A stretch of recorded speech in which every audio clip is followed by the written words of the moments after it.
they should have won the first game. The first game was theirs, and arguably on the third game they should have done much better as well. So I feel there was a lot of potential, and I'm sorry that they could not use that potential. But maybe TheOne has a draft or a map where they can really start to show, okay, we are here to fight, we're here to have an impact, and we want to at least showcase that we can put the Korean teams into a spot where they have at least some trouble playing against us. All right, Hugo, let's go. Give me Illidan, first pick. Let's pull him out here, and let's just put all of our eggs in the basket. Okay, Genji's close enough. That's already sweet, because if there's one player that we can very rarely blame for a loss of TheOne, it is Meng. Meng on that Genji has actually performed quite admirably, not necessarily in that previous game, but you know, in the regular season of HGC China and this tournament up to this point, Meng is definitely one of the more solid players. They just really need to tailor something maybe around the Genji that just makes him shine a little bit more. Wasn't Meng a character in like Thundercats or something like this? Like, was it Thundercats? It was one of those That's series. too old for me, Caldor. That's that's like old Super Mario Brothers movie. Like, I just never seen it, can't touch it. I'm not sure it was Thundercats. I think it was a different one. Is but that on Netflix or? Shush. I actually think there was one where there was a Meng. It was like one of the villains in there. It was pretty cool, by the way. It was old school to the times of Saber Rider around that. That was so cool. Oh, both of them are just those were the classics. Both of them are just looking at me like I'm absolutely crazy. Like, amazing. Let the old man talk, and I'm just sitting. Okay, someone out there knows it, and I'm gonna get a message or something like that. I know there was something. Back in my day, we watched Thundercats. They ran around and they played with Meng. You like that? That's my accent I was working on. Is it good? I don't know if you're from the southern states of the U.S., but you make it sound like... I was looking for a comeback and I didn't. You got nothing. I got nothing. You were like, that's spectacular. Do you watch NASCAR? Wait. Just so you can appreciate it, I had nothing that wasn't insanely mean. Oh, okay. Well, thank you for holding back. Thank you. Because you've been so kind today in these drafts. Uther Tyrael getting picked up here for BlossoM. You don't know half of it, by the way. Defense. Double protection, gentlemen. Yeah. We know this recipe, and we know it works very well. You put a blaze on top of it, all of a sudden you're going to have a bunker, and your team composition is going to become nigh unkillable. It looks like Garrosh seems to be that combo breaker. Maybe if you can't catch someone isolatedly, that could be the trick. I have to say one thing. We talked a bit about how much... We talked actually a lot about how much of an impact Garrosh had on the meta. At the Eastern Clash, we talked about him showing up a lot more at the Western Clash, and I really like it. It's really fun to watch Garrosh. That's one of those tanks that the displacement, him walking in there, like a lot of the plays that we have seen at the Western Clash and here at the Eastern, which is super awesome to watch. And he's just one of those heroes that has a very he adds a lot of entertainment value. That he does. Fun to watch, hard to play against. That's for sure. Yeah. I wonder if Mopsu had anything to do with Garrosh gaining even more popularity here in the Eastern Clash. We should point out something, by the way.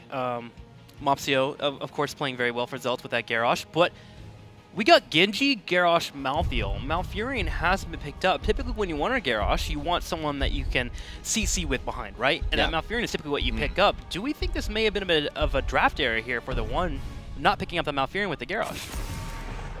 I think it's a mistake already, because it's probably going to be Hugo on that Malthael again, and as Caldor said before, he didn't really shine as much as he normally does.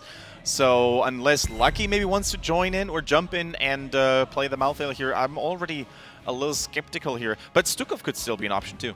Like, you throw someone in, silence underneath. I just want to mention, am I missing something, or is Malfurion still available? He's still available. Yeah, he is. So I don't. That's what we're talking about. Yeah, but I don't think that BlossoM is now going for not anymore. Malf composition. And if they banned out Malfurion, I would have completely been with you. But I still think that TheOne should pick Malfurion up. Yeah, they definitely should now. Because I absolutely agree with what you said. We had these combos where Garrosh throws someone into a quick route. Could see it, as you said, with Stukov as well. So I think there's two good options for you, but probably Malfurion the better one of the two here. Well, over to BlossoM. But then again, Stukov on Dragon Shard is actually really cool to just hold that zone control on the shrines. I think maybe they're sitting here waiting to see what assassin gets picked up here by BlossoM. If you have a diver, we've been seeing that massive shove actually being used very effectively to keep those away. We had it a lot earlier against the Genji. Now this time, luckily, TheOne has Genji on their side. But BlossoM will go straight into Blaze and Tychus. The triple combo, all that protection is finally deployed here. We actually saw Zhongha perform really well on that Blaze necessarily, so I just can't wait to see how TheOne is going to try to crack that. Ever since the Western Clash, I'm just so afraid when I see a team grab Tyrael and Blaze. And Uther alone is insane. Then you have Uther in the mix as well. these team fights are usually just a disaster for the opponent's team because you have so much sustain that just nothing dies if you play your cards right and don't overlap cooldowns. So BlossoM has just an absolute terrifying composition here, and TheOne is... They still have tools to break through it. With the isolations that you get through Garrosh himself, if you just pick off heroes throughout the game and can run with the advantage you gain through that, then you have a good chance. But in fair 5 versus 5 fights, that's not quite what you want to go into if you're TheOne at this point. Yeah, the good news for them at least is that composition, that fear that you bring up, doesn't really come online until level 10. So with it being Dragon Share, you can draft some early game aggression that can try to grab on top of your opponent, get a kill or two. Maybe you can get a lead with a dragon, get a fort broken down, and at least pinch your opponent's back a little bit. But also, that's the other side of the catch-22 here, is that it's Dragon Shire, right? So you're going to be going to that late game at some point, and that Tyrael Blaze Odin will be something that you have to deal with. Now, at least there comes a little bit of additional damage, a little bit of burst damage with the Greymane through. The Stukov being deployed here as well offers, as Calder said, zone control, offers a combo potential with the Garrosh. And also what Stukov can do that Malfurion normally can't do that easily is prevent one of those combos from even going live. If you have a good lurking arm, if you interrupt maybe a Tyrael while he's trying to cast that Sanctification, all of a sudden your aggression potential can actually shine through. Absolutely true. And for BlossoM, of course, now the question also what they do in terms of damage output, if they want to have a bit more burst than this available. I could have definitely seen something along the lines of Li Ming here as well, just poke a bit more, add a mage to the equation. Haven't really seen as much of mage play in general as I would have expected, and also in this case, they go into Hanzo's stead. Once again, Honor! Honor! All right, Hanzo getting into the mix. It's actually surprising to see that Hanzo has lost a lot of the prioritization and a lot of the importance that he used to gain a couple of months ago, especially when he was still in his original form. Yeah. What do you make of that?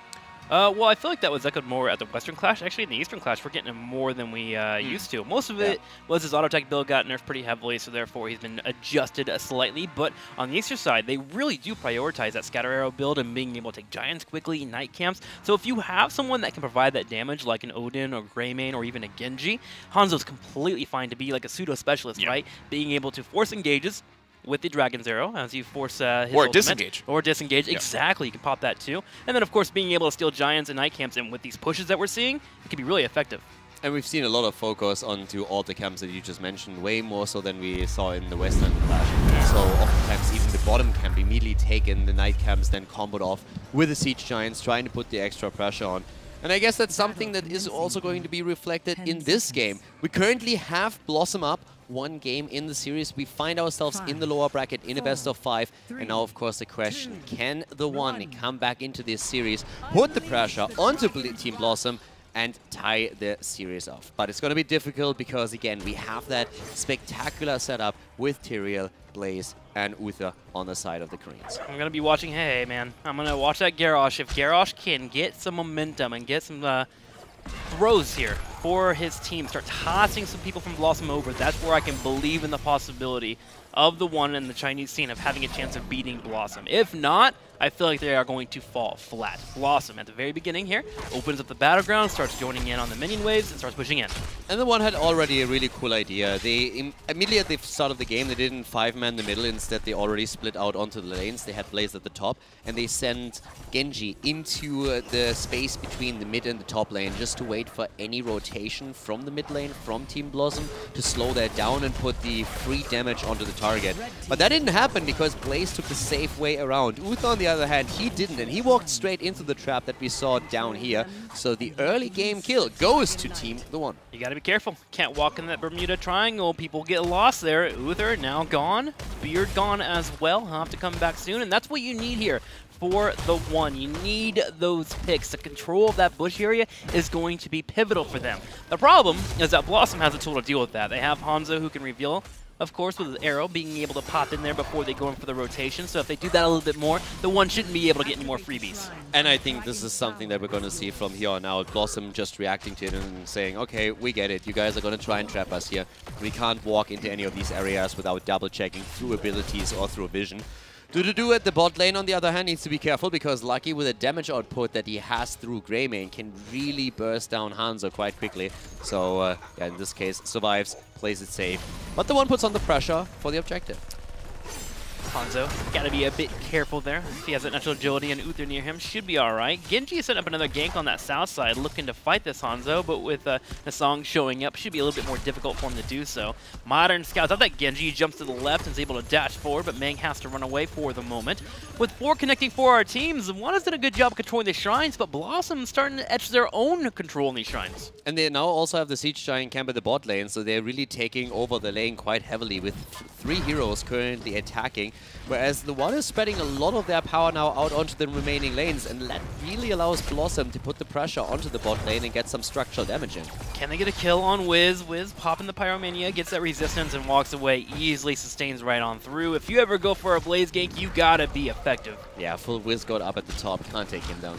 Can't take him down there. Zato taking some poke here on the south. A little bit of a silence here to get rid of the Giants. Clear up for TheOne. But BlossoM is starting to peel away here when it comes to experience. Hitting 6 already and on their way to 7. Taking the tower down in the bot lane is exactly what they needed to do here.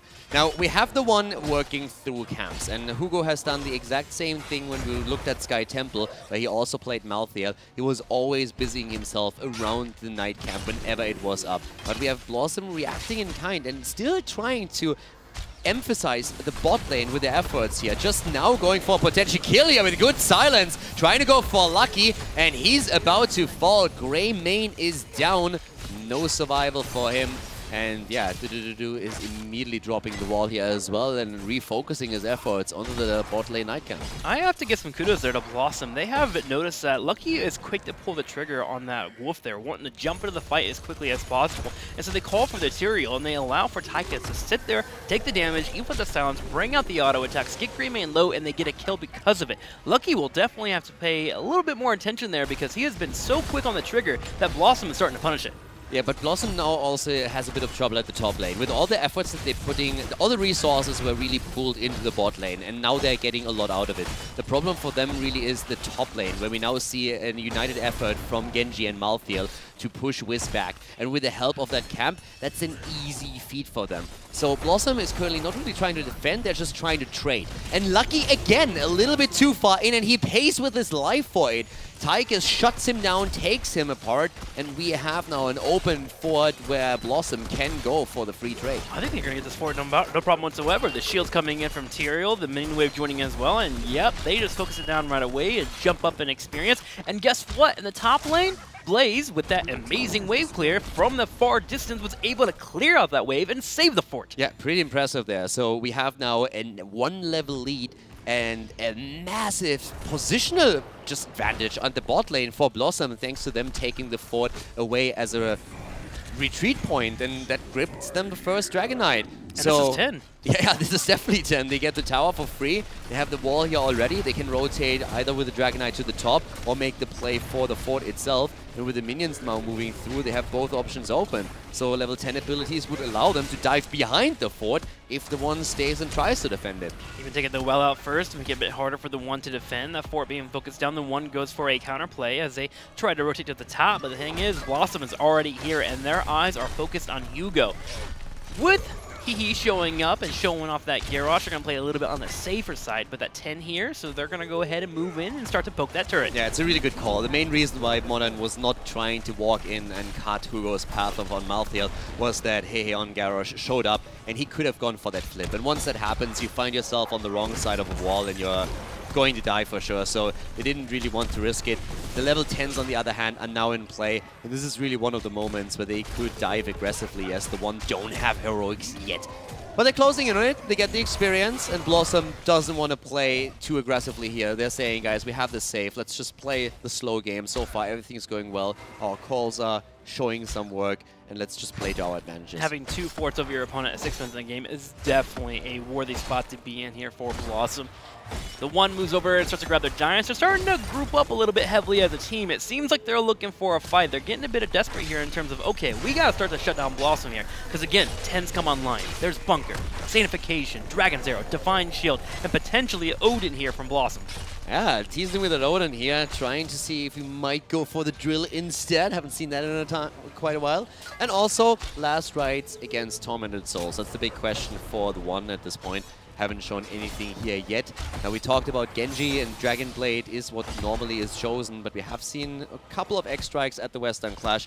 Just if you are afraid for the survivability of Genji and try to use that as an additional escape tool. Oh, while we're sitting here waiting for Tychus to pick his level 10, let's entertain the idea of a laser. Do you think it actually works here? If you do pick it up, it's typically as a last-second block against a major combo like a Li Ming that could be coming your way. And there is something to say for when multiple melees are coming your way, you can use that laser to kind of zone them out. I don't think you need it, to be frank, with the Tyrael and also Blaze. I don't think there's really a need for that as a tool. I think, yeah, they go for it. Laser. Wow. The laser goes in, and they're trying to take Hehe down. Doesn't quite work out, but they also put the damage on Lucky himself, who's now extremely low. He retreats right away. And we have the re-engage onto Hugo. Genji, on the other hand, he really wants to get some value out of his aggression. Is immediately repelled, though, and has to back off. So the layover of defense is just a little bit too much there. BlossoM able to use the bunker just to deal with the Tormented Souls. They thought possibly the one would be moving in, so they dropped Signification as well to chase down a target, and they just completely get through that team fight easily. But the good news here for TheOne, they do have heroics, a massive shove, taunt being available, curse bullet as well. Their cooldowns are quite low, and if they can follow it up with a good Dragon Blade, they can get a fight that they would like to have. That was a barely cancelled Dragonite, but the second channel attempt goes through, and BlossoM is also about to hit level 13. So we're talking talent advantage and objective once again. Now Wiz might die for it, but this is still a hashtag worth it, and he drops the bunker, and well, I'm just kidding, he's not going to die here. He has the bunker, there's still a Divine Shield out that could be used, and so far they haven't really needed it. 20-second cooldown on it actually, my bad, but the kill against Genji, and yeah, nobody's dying inside of BlossoM at this point. It's TheOne who's struggling to keep their heroes alive. Hugo falls after Genji has already bitten the dust, and now we're having Stukov following them. This is just an absolute slaughter that we're seeing from BlossoM at the top lane. They even bring the Dragon into the fight. They even turn their attention towards the fort on the top, and that'll be all 3 forts down for TheOne. The first layer of defense will be gone. BlossoM just controlling the pace of this game and being able to sustain through any type of attempt on their lives with the bunker play and the Uther follow-up. 5 kills to 1. BlossoM is starting to run away with this game. Yeah, they definitely are. Dragonite in the middle now, working on the next few structures, trying to break through the wall and opening up the keep for an attack later on. Blaze is actually working on the waves in the back, so they could just wait for the minion waves to come through and then maybe see if they can pull off a bit more than that. But the Dragonite already cancelled here. We're seeing camps out on the map to be taken. 3-level, 2.5 level lead. It's a fantastic position for Team BlossoM to be in. So what does TheOne need to do here? A Garrosh flank into an engage with a massive taunt into a Malfield. Tormented Souls could be their option.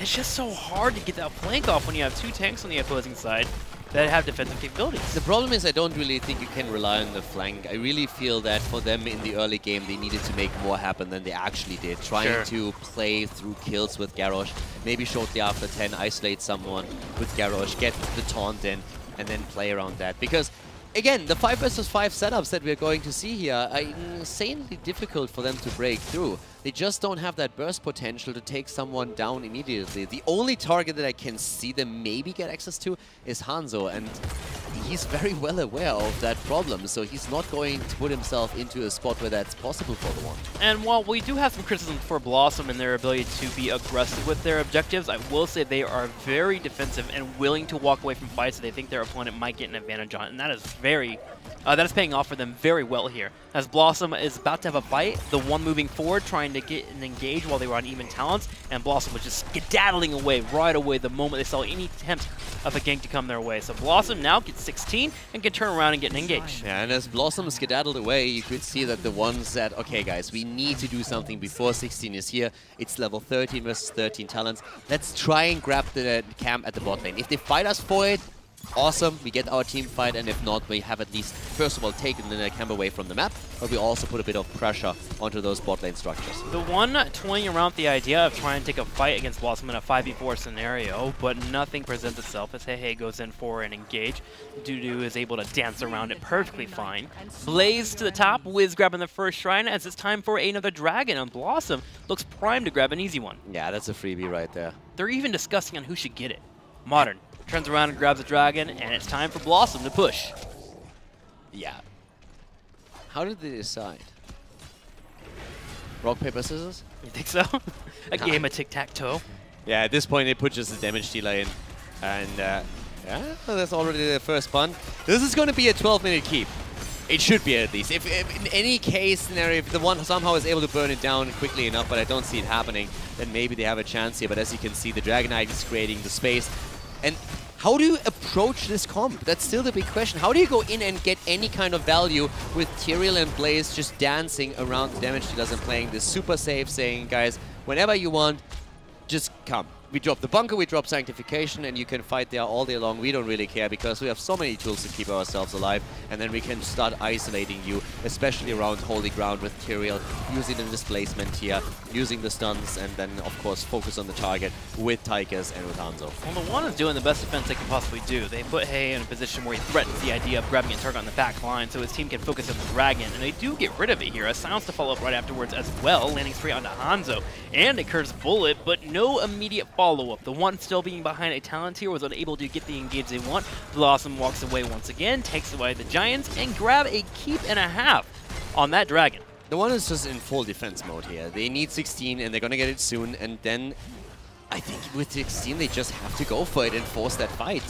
They are not going to get a chance after 20 is being hit, and BlossoM is doing what we've talked about during the first game already. They see an advantage and they use it. They pressure, they poke, they prod, and they do very well with it. They have taken the first keep already, and they are working on the second and are closing on taking that down as well. Siege Giants commit, and then they walk away from it. 16 versus 16? Nah, that's a little bit too fair for us. We don't want to fight here, so let's just back off. Haven't lost anything yet. It's a little too fair for us. And the issue with this is with BlossoM having those defensive heroics, you being in the lead is always a blessing. You have full control over the One who is in a desperate scenario and is trying to force a fight. You have complete reactions to them, and that continues to be the case for BlossoM. I actually feel a little sorry here for the One, but it comes down to their own fault, right? In the early game, they just didn't get the fights they want, and this is a price they pay for not being able to use that Garrosh effectively. I mean, BlossoM plays is really, really smart. And I mean, this is also a moment where I realized that if you read BlossoM backwards, it spells muscle. I don't know what that means. I don't think it means anything. I was just realizing. High-level analysis here from Kaldor. I thought it was interesting. Can you read the One backward for us? Inuit? Okay, nice. I think that means we lost in French. I'm pretty sure. Yeah, that sounds about right. I had 5 years of French, and I'm pretty confident to say that you are absolutely correct. Oh, hang on. A pick here in the middle. Could this be it? A Silence here is going to be on the Tyrael. He's going in for the engage of Silence. Just kidding. But the Divine Shield. Is that the first time you used it? That is the Divine Shield coming out. It is the second time they used it in the fight. Remember, it was down on the cooldown on the top lane earlier when Blaze was in trouble? Good point, yeah. Yeah, exactly. But he still uses it perfectly there. That was almost what the One needed, though. Imagine if they get that Tyrael kill. Yeah, that would slow BlossoM down for at least 30 seconds. There is a Siege Giant camp on the bot lane, and that is eventually going to push those catapults towards the core. There's a very, very aggressive stance. This is the One saying, we know we need to force something, let's do exactly that. And I like it. They're doing exactly what they need to do. Let's see if it works out. This is the best shot that they have, but here's the Sanctification. Bunker is already burned down, and BlossoM is trying to walk away from this. The One is going for it. The core, on the other hand, is already starting to lose hit points because catapults are on the core, locked in tightly. And you know what? There's also a Dragon Knight marching over because they're simply saying, yeah, we're fighting that battle at the top, but in the meantime, we could also just simply end it. It's too late, you're right. With the Dragon Knight in the core, it's down to 20%, down to 10. It became a point where the One had to get kills just so they could stop themselves from being back there. Hugo gets there just in time to watch his core fall, and BlossoM goes up 2-0 over the One. Yeah, he made it into the end screen, so that's